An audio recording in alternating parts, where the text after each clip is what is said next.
J'ai plus appris par exemple les composants d'une cigarette, d'autres, j'ai découvert d'autres moyens de contraception aussi. J'ai appris les risques contre les consommations, par exemple des alcools ou les autres consommations, les effets négatifs et les conséquences. Oui, je connaissais l'assurance maladie, mais je ne connaissais pas tous les détails.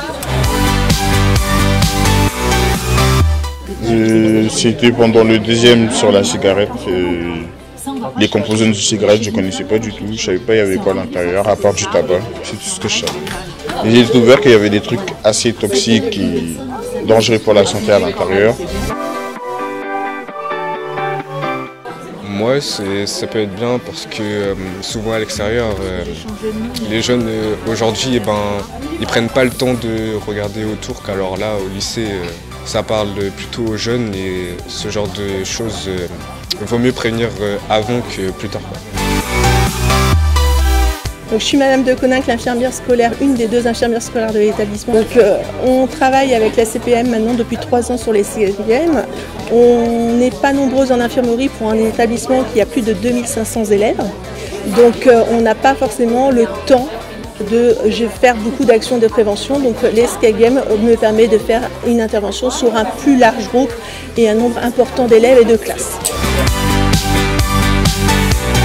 Alors moi je m'appelle Françoise, je suis bénévole à l'association Homogène du Mans, association LGBTI. Donc on défend les droits des personnes LGBT et on informe surtout parce qu'on lutte aussi contre le harcèlement et contre les maltraitances.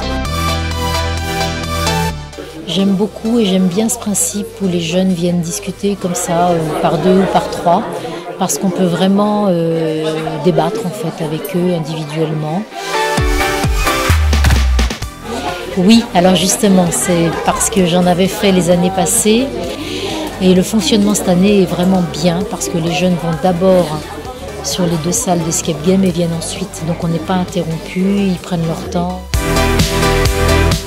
Alors le dispositif Escape Game, c'est un dispositif qu'on propose aux jeunes de 16 à 25 ans. Cette année, on s'est orienté plus particulièrement vers toutes les filières professionnelles.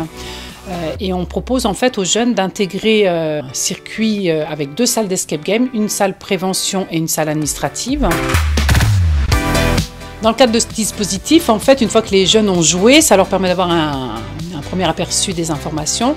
On leur propose en fait de venir dans un village santé où on a un certain nombre de partenaires autour de la prévention mais aussi de l'accès aux droits qui sont présents, qui leur proposent des jeux qui permettent d'aborder toutes ces thématiques et ça leur permet en fait aussi de répondre à toutes les questions pour mieux se prendre en main et aussi mieux limiter les risques, la prise de risque en tout cas dans toutes ces expérimentations parfois de jeunes.